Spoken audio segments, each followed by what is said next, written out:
Prisimenu savo studentišką jaunystę, kai daug vyresni strateginiai partneriai prie languotos lentos pūsdavo man į veidą Belamor dūmų kamuolius, kad apsvaigęs, nebeižvelgdamas net vieno ėjimo į priekį, padaryčiau kokią istorinę klaidą. Išgrauž būdavo mano atsakymas, o rūkyti vis tiek nepradėjau. Tačiau šiandien daugelis jau pamiršo, o mokykloje nebemoko, kas tas Belamor kanalas ir jo geležinkelis tundroje, kur po kiekvienų pabėgių guli nukankintas vergas.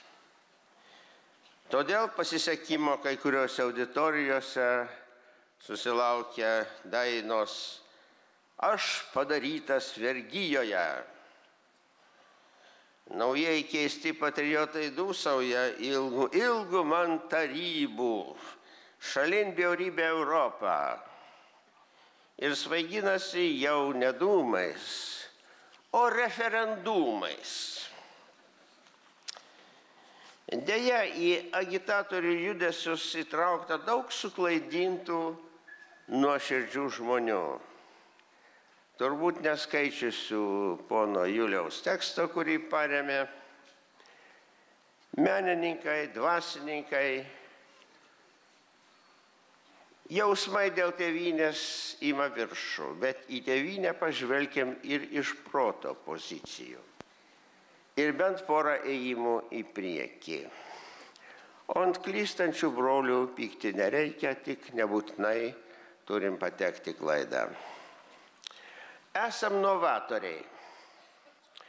Lietuvoje stumiamas dar negirdėtas antieuropinis referendumas. Tokia jo esmė. Tik slepiama apgavystėmis, pradedant nuo tos, kai mūsų sąjungininkai europiečiai gudriai suplakami su viso pasaulio užsieniečiais. O jei kalbam sąžiningą apie europiečius, tai valstybė, užuot paskelbusi Tomui Ilvesui parduoti draudžiamą, galėtų mandagiai naudotis pirmumo teisę. Išpirkti, o po to parduoti Ramūnui. Bet juk tikslas kitas. Tikslas yra susipykti su Europos Sąjunga. O dar geriau, ką skelbia ponas Šliužas, išstoti iš jos. Putinas net sočiai sapnuoja apie tokią Lietuvą. Daug kalbantys apie žemę pamiršta apie žemėlapį. Lyg mokyklų nelankė. O žemėlapis primintų, kur demokratinė Europa, kur putininė Eurazija. Tad ką toliau renkasi Lietuva? Nereikia Europos, tai krenti į Euraziją. Atgal į narvą. Daug kalbantys apie tautą didžiąją raidę savo siūlomais kūlvirsčiais nebent paspartins realios tautos persikraustymą kur geriau. O kaip vertinti, kai tyčia arba iš neraštingumo vadina Petro sklypą valstybės teritoriją? Mat, jeigu Petras parduos Latvijai, tai Lietuva sumažės, o Latvija padidės. Yra tuo patikėjusių. Gal auklytės paaiškintų darželiuose, jog demokratinė valstybė savo suverenios teritorijos parduoti negali net vyriausybei norint. O privatus savininkas tai ne kita valstybė. O juolab negali parduoti ūkininko Petro sprendimu kaip suverenios teritorijos, nes jis parduoda tik sklypą, ne valstybės gabalą. Vyresnieji gal atsimenate, kaip univermage, norėdami atsikratyti prekių šlamštų, sudarydavo dovanų paketą, kurį gali pirkti tik visą. Dabar išrasta būdas, kaip teikti piliečiams balsavimą taip arba ne, už keletą konstitucinių dalykų iš karto. Tuo keliu einant jūsų ir mūsų greit lauks toks, pavyzdžiui, 3 sprendimų paketas. Pirmas. Minimalų atlyginimą 2. Antras. Nacionalizuoti skandinavų bankus, atkurti Snorą, parsikviesti šokėją Romanovą. Trečias. Gerbiant kultūros paveldą, sugrąžinti Stalino paminklą į tradicinę vietą Vilniuje prie geležinkelio stoties. Arba ir toks paketas. Minimalų atlyginimą 3. Antras, atkurti draugiškus santykius, kaip anie sako, su Putino vadovaujama Rusija, tuo tikslu atšaukti 1992 metų referendumą. Dabar iš naujo nustatant pagal Kremliaus Pirvai Bandickį kanalą, kad Lietuva niekad nebuvo Sovietų SSR okupuota, todėl jokios žalos dėl nebūtos okupacijos ir nebuvusių tremčių nepatyrė. Žiūrėkit, piliečiai, kokia panaši.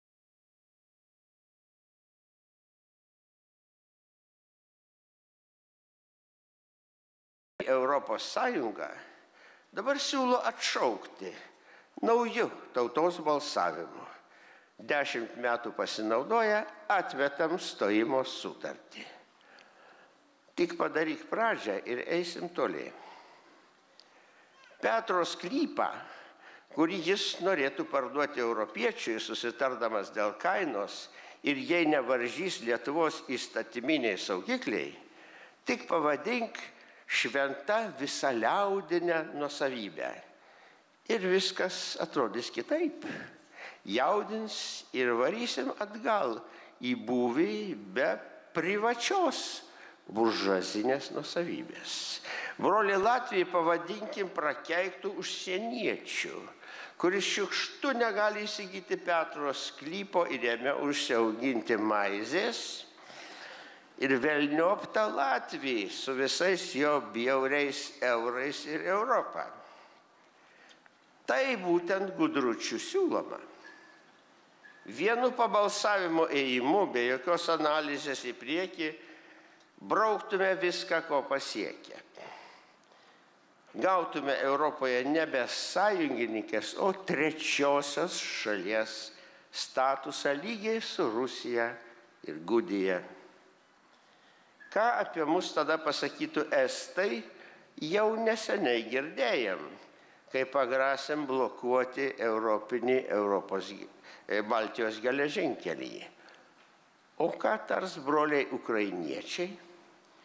Jie pasišventę kovoja už savo teisę pasirinkti Europą.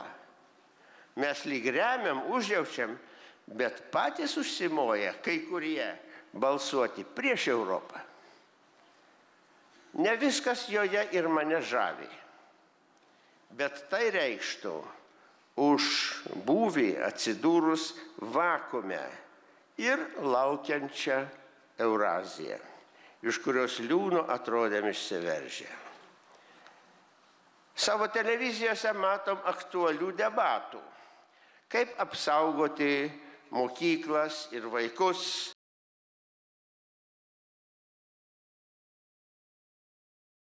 Kitur dar ne vispročiai atsineša ginklą ir šaudo mokytojus, mokinius. Yra parengtas Lietuvai mokyklų saugumo planas, bet štai pinigų jam įgyvendinti nėra. Gausim nebent iš Europos Sąjungos. Ta sako policija, švietimas ir televizija, gudrus referendumininkai tyliai. Kaip gelbėti griūvančias ligoninės, kad jos nevirstų tik numarinimo įstaigomis. Turim gerų europinių programų, sako ministras, gal padės Europą ir nebereiks balkiais ramstyti lubų. Tikrai pats laikas išstoti iš Europos Sąjungos ir toliau ramstytis balkiais. Nenustebčiau, jei antieuropiniam referendumui pavykus, išgirstume ir tokių diagnozių iš tolimo Briuselio. Pasisiųskit su savo senom branduoliniam atliekom. Nors dabar Europos biudžete numatėm jums gausiai padėti, bet jeigu einat lauk, tai ir eikit, ir eikit, ir eikit. Ukrainiečiai vis dar žiūri į mūsų pavydu, ima Sąjūdžio pavyzdį. Tai tegu ponas Šliužas nuvažiuoja ten su Putino propaganda, kad Europos Sąjunga yra blogis. Ir apstulbę ukrainiečiai gal susivoks, nepadarys klaidos, atsuks Europai nugarą. O ponai Panka ir Šliužas atsiims Raudonosios žvaigždės ordinus iš paties kunigaikščio Murzos rankų. Taip klostytųsi, kadangi dviejų nugarų niekas neturi. Nusigręžę nuo Europos, šypsosimės ir lankstysimės Kremliaus kurantams. Sakiau, žemvaldžiai, pasižiūrėkite į žemėlapį. Raudonas kylis nuo Maskvos iki Karaliaučiaus perkirstų ES erdvę tarp Latvijos ir Lenkijos. Lietuvos vaidmuo taptų žiauriai istorinis. Šioje vietoje, Pilies gatvėje, daugiau mums nebūtų ko rinktis. Todėl nemiegokime, kaip išsigandęs draugas Vaigauskas, bet galvokime tam skirta kūno dalimi.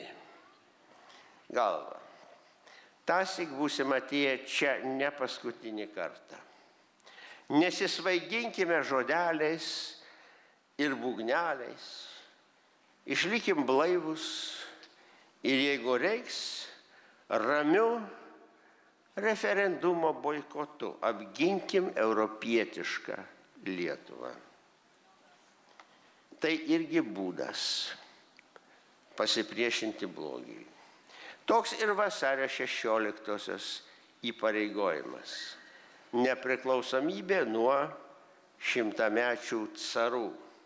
Europinė kryptis ir demokratija. Su apvaizdos padėjimu nepamesim kelio. Ačiū.